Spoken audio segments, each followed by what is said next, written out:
So I'm going to actually try and talk for a change in these videos. I'm just going to ad-lib it, so it may not be as smooth as it might have been if I had a script, but I'm really just too lazy to actually sit down and write anything. So I am just going to give a quick overview on some of the features of my Breguet Classique 7147. The first thing that you're going to notice here is the Breguet hands. And that's the way that they're shaped. It's a very distinct shape and quite famous in the watch world. You can actually see how the hour hand is quite a bit thicker than the minute hand. Not only is the length difference, but also the thickness, which is one of the things that helps you pick it out right away. And that's actually what those little circles are for towards the end, is to draw your eye to the hand, so it's easy to read the time at a glance. You'll also notice that as I'm moving around, they change colors, or at least they seem to. That's because they are steel that are blued. They're taken out, exposed to a certain temperature and taken out when they reach this blue color.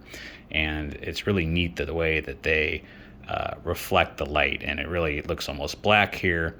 Here you can kind of see the color shimmering. And it's really quite striking to see in person. While I have the watch in this position, I'm going to just point out the secret signature, which is another hallmark of Breguet. You can see it there in between where the hands are meeting and the 3. And if you could zoom in more, if I were more adept with the camcorder, you'd be able to see that it actually says Breguet with a little filigree around it. And that's a callback to the old days where, there were, well, like now, there's a lot of counterfeit watches out there. And the secret signature was a way of putting a maker's mark on there so that you would be able to determine the real deal versus someone that's just trying to pass it off as such. And not so secret anymore. Everyone knows about it. It's part of their marketing, but it's still pretty a cool Easter egg that's there.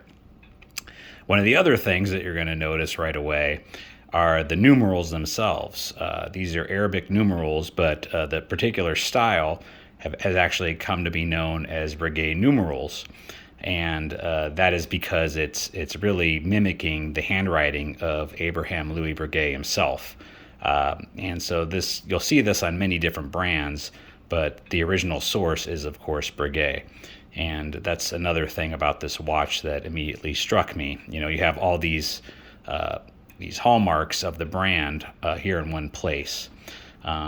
Speaking of hallmarks, you have on the side, you could see this design like a coin edge pattern that's on the side of the watch. That is another thing you're going to see in virtually every Breguet that's out there. And that is something that you look for as really one of the iconic signatures of the brand, as well as these lugs, the way that they're shaped. And just this is really a quintessential Breguet.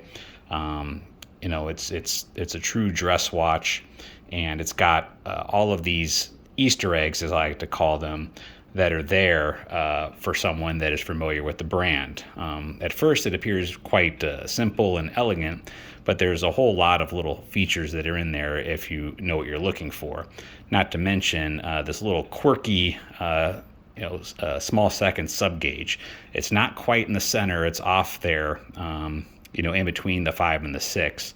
And I really like the fact that they were bold enough not to put this in a symmetrical appearance. It really makes it, has a little bit of an edge to it. So it's almost got this little wearing a hat at sort of an angle. So those are just some of my initial thoughts. Like I said, I'm just trying to, get my feet wet with talking through these things. Maybe at some point I'll actually add some production value, but I'm sure more to come. But I appreciate you watching this. Thank you.